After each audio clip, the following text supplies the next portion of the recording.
I've been doing singing, creativity, self-expression. Been doing this for so long, and I've been doing it in a way that's been very unseen and very unheard. And I've pretty recently had to start coming to terms with that and how that is true for me. And Mimi's there. And it's tough to be an artist who to be a person who all the work that they do is unseen. And I'd say that probably the truth is, for the last 15 years of Thoth and I doing what we do, is that I don't really know if we've ever done anything that's really like worked. You know what I mean? There have been times in which we'd be, the last time it really felt like it was working was when we were in Gongate Park playing 5 days a week, and we'd have audiences at night with lights on us. That really felt like it was working, you know what I mean? Working in that there was an audience, there was money, there was appreciation, there was applause, there was a sense of we were really doing something that was being seen and valued. And but that has been so few and far between in the last 15 years of time. I remember that I would spend 3 hours on a makeup look, something like this. And this took me about 10 minutes or maybe 20 minutes, because I've become so skilled at it that I can do it in a very short period of time. It used to take me hours, and I'd do the most complicated makeup looks that would take 2 or 3 hours at a time to do. And I had so much hope that people would pay attention. I mean, this was 10 years ago when I was 24, 25 years old. And I remember being in Lisbon, and you're tickling me. I remember being in Lisbon and spending those hours doing makeup. And I believed that it was somehow going to make some kind of impact. I felt like it was going to somehow make a difference to the way that people, how generous people would be to us, how that something would happen, that we would perform, and then we'd get, a contact with someone, and then we'd be discovered. So that if I put a lot of effort into what I was doing, that something would happen, that something magical would happen. But it was always that we would just play, and we'd make some money, make enough money to have a dinner or something, and save a little money for the next day, and then we'd have to go back and do it again. And that was our life for 15 years. And I've never seen a street performer, public performer artist who put in as much effort as we have to what we do, who would spend hours on doing makeup and costuming and hair, and all the things that I've done has taught me how to do it. Like I'm a really great makeup artist, and I can do really creative, cool makeup looks because I've spent 15 years doing really creative makeup looks.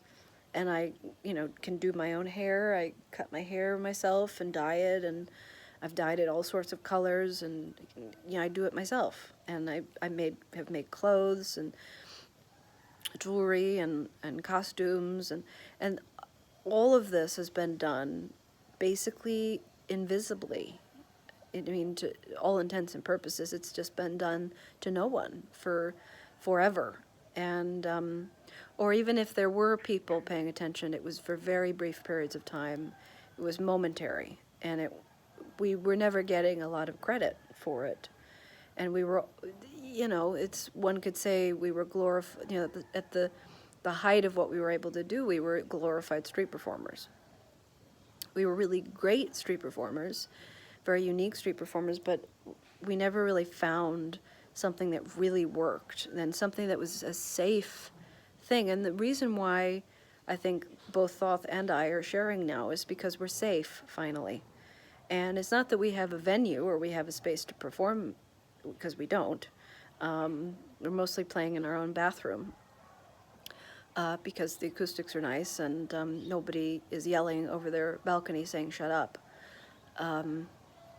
So, but we're safe. It's the first time in our lives in which we're actually secure and safe, and we have the ability to just be creative. And I can spend 20 minutes in the bathroom doing some makeup and then make a little video. And I wish that I'd made more content. I wish I'd spent the time when I'd done all these incredibly complex, fantastically creative makeup looks, for example, and I'd made videos to share on Instagram or on YouTube. But I saw social media as not really being that important back then, because we were playing to an audience, and every day we would have an audience. And because the audience was there, I didn't see the online audience as being anything of value. Whereas now, I have noticed that the only audience we have are the few people that follow us online. And it's not a lot of people, because we haven't really focused too much on it over the last 15 years. I have been documenting, for 10 years. I mean, anybody who's followed the YouTube channel for that long would see that I've started documenting in like 2014. So that's 10 years now.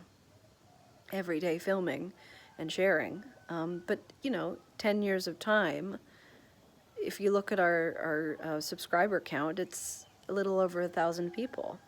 I've also gone back and forth over time. Sometimes I get really tired of sharing, or I feel exposed, I feel overwhelmed by it, and I'm scared of people judging us, and we've gotten some serious hate from people over the years. People, of course, people who don't understand us and don't want to understand, they just hate on us.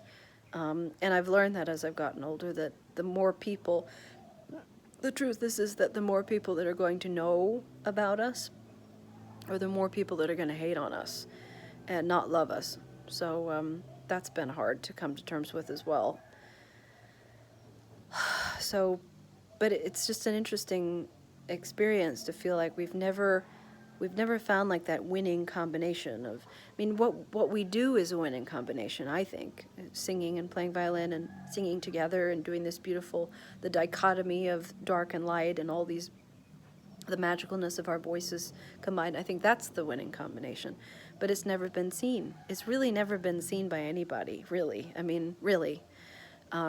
It's been seen by people randomly, here and there, seeing us. And it's more, Ben, that we've put in huge amounts of effort to make it into something that people will even stop and watch and give a couple of dollars to. And now, like I've said, we don't make any money doing it. We don't get seen at all. And that's how it shifted.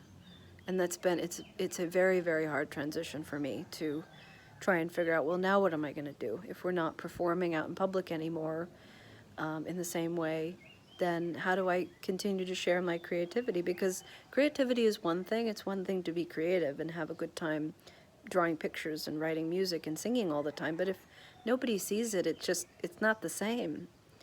And I know there are people out there who, they're writers or artists or whatever, and they don't get seen. They don't, all of their art that they make. I have 80 pieces of art that I've made over the last maybe 2 years since we started traveling, and I don't know if anybody's really even seen it. And same thing as with my makeup. I've gotten really, really good at drawing, because I've been drawing for years and years and years, and nobody knows anything about my drawing. I share some stuff on Instagram and YouTube sometimes, and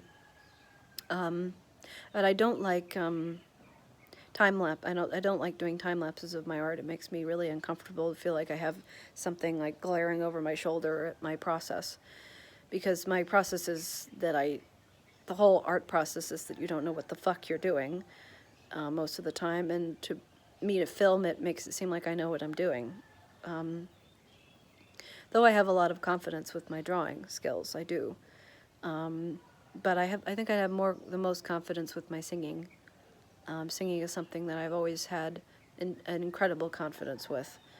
And I remember actually when we were in New York one time long ago, a cellist from a symphony passed us by in the Angel Tunnel, and he said, "Your voice is so magnificent that I know you're going to be okay. I know you're gonna figure it out, because you have such an amazing talent." And people said to us even back in 2010 when we were in Lisbon the first time, they said, "Are you guys famous?" When we'd only been performing together for maybe a year and a half or something. And people over the years have said things like that to us. They said, I don't know why you guys aren't famous." And I struggle with that. There are times in which I really get sad about that, and I get depressed about it.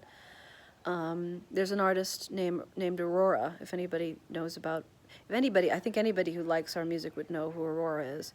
She's a young Norwegian singer that I do admire and love her music. But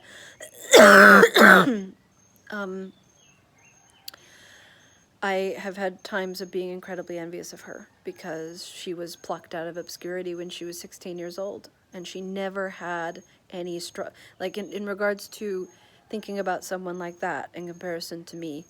And she and I are very similar especially when I was 20, 21 years old, very carefree and jumping and dancing around and very cute and pixie-like and fairy-like. We're very similar. Have similar voices, sort of, high soprano voices. Music is not the same at all, but definitely the aesthetic has something in common, sort of. And I've had times of being incredibly envious of her. Like, I can't even tell you, just getting really depressed about it, because it's like, here's someone who's younger than me now and has more success than I probably will ever have in my life, and is known and loved and cherished by more people than have ever seen me perform in my life after 15 years of performing. And I remember when I was 21 years old, and Thoth and I first left the Angel Tunnel, and our photographer, Dan Rubin, said, "Of course you guys will be extremely successful. You guys are going to go off and, blow the world up with your amazing skills and gifts." And I believed him. And there were a couple of friends. Our friend Eric Wally from New York, he was also that way towards us. We didn't have much support back then, but a few people were very, very supportive. And we have had to be quite delusional about our belief in ourselves.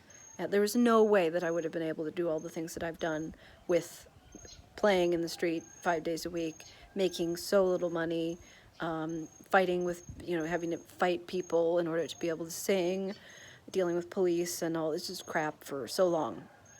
There's no way I would have been able to do that if I didn't believe that something was going to happen, we were going to become well known and respected and regarded for what we do. If I just knew that 15 years later, we'd just be living in Bali kind of alone, singing in our bathroom, I don't know if I would have been able to continue doing it. There was belief. And going back to the idea about Aurora, it's hard for me to know that someone like that exists, because I know that a lot of the reason why she is so, maybe I'm making a judgment because I don't know her, but my feeling is that because she never had to struggle in regards to being seen and heard, to have her music heard by people, and her beingness being recognized by the world, that it's made her very carefree. And she literally just went from her bedroom playing songs in her bedroom to being on the biggest stages in the world. And there are, some of the most famous young artists of this modern era are like that. Like somebody like Billie Eilish was like that too. She was 16 years old, making music in her bedroom with her brother, and then she just blew up. And just like that, she went from her bedroom to the biggest stages in the world. And there was no in between. There was no like struggling to be heard, or struggling doing small gigs, or being street performers, or playing in art galleries, and playing to nobody, or not making any money, or spending large amounts of time being unheard and having the work that they did feeling unvalued, non-valued, not valued at all. And so at the very beginning of my time with Thoth, I believed, I believed that we would be heard, and I believed that it was just naturally going to happen, because back then I had a pretty big ego also, and I really was quite full of myself and really believing and thinking that I was going to be this great famous blah blah blah. But I know that that's because when I was 10, 15, 16, 17 years old, and I was singing on the classical radio station and winning the high school talent shows and getting solos in the church choir and all of that, everybody around me in Middle Tennessee, where I grew up, were saying like, yeah, you're going to be world renowned, and anything you want, you will achieve. And being a middle American white girl, that's kind of what I was told, and I was made to believe as I grew up, and that's what I held in me for so long when I was young. And basically the world kind of knocked me off my pedestal several times, over and over and over and over again, to the point that I no longer believe in anything. I don't have faith in anything. We've been let down. I can't even tell you how many times we've been let down by people. Over and over and over again. Even in the last couple of years, we met some people in Cozumel that were very much in the state of like, we're gonna help you. We're gonna help you get gigs and shows and help you with your traveling and booking events and da da da. And they just disappeared, And people have lives, and to do that for us would be it would take a huge amount of effort. But we've put in all the effort, so and times a million, and we've being able to do gigs is like so rare. We did a lot of gigs in San Francisco, but that's because we'd been there on and off for 10 years, and we knew enough people that people would call us up and want us to do gigs. Here we can't do anything because we don't have a work visa, and the work visa is like $5,000 every 2 years, and unless we were employed by like a hotel or something. But hotels will only hire people doing cover songs, which we won't do. So it's just, right now we're in this space of just trying to continue to practice our craft, work hard at our work, get up early, go for a run, stay healthy, eat healthy, spend time together, talk things through, and we're not being social these days. We're definitely not socializing with anybody. Because nobody understands, especially recently when Thoth went through this really, really, really tough thing where he like got up in the middle of the night and was just like screaming at the top of his lungs how much he said, I hate the world, because the neighbor had stopped him from singing the night before, and it just upsets him so much when people stop him, even though it's understandable because he's kind of loud. It just drove him totally to despair, and he wanted to die and go out in the street and sing until he got shot by police, and that's kind of how he gets. And recently we went through a really good cathartic experience where we talked through this thing of realizing that he doesn't feel worthy of the life that we have, that he feels like the only way that he can be worthy is by going out and dying for his art, and so he's starting to do these videos where he's talking on camera for the first time ever. And this morning I helped him, which he has trouble with accepting. But he's starting to talk because he's realizing that he's worthy of being heard. And I'm encouraging him to share these videos so people can watch them and enjoy them. And because I think what he has to say is very interesting, but I'm biased because I'm his wife. But there have been, situations where people who are much older go on YouTube and make like videos of Alan Watts talking. These things are so fucking popular amongst the spiritual communities, and there'll be like all this creepy, interesting electronic music behind audio of Alan Watts talking, and it's really quite inspiring and amazing. And I've always wanted Thoth to talk on camera because he's amazing. He's so philosophical and poetic in the way that he conveys his thoughts and feelings about life. And I talk very differently. I'm very real and honest. He is too. But it's been quite a process, and I would say 100% that the reason why we're sharing is because we feel safe. And we're not benefiting from this at all. It goes into that thing of, you know, what I was sharing in a previous video of, like, does what we do have any value? But I don't know what else to do right now other than share as much as we can, because we have the time and space to do that, so why not? It's neat.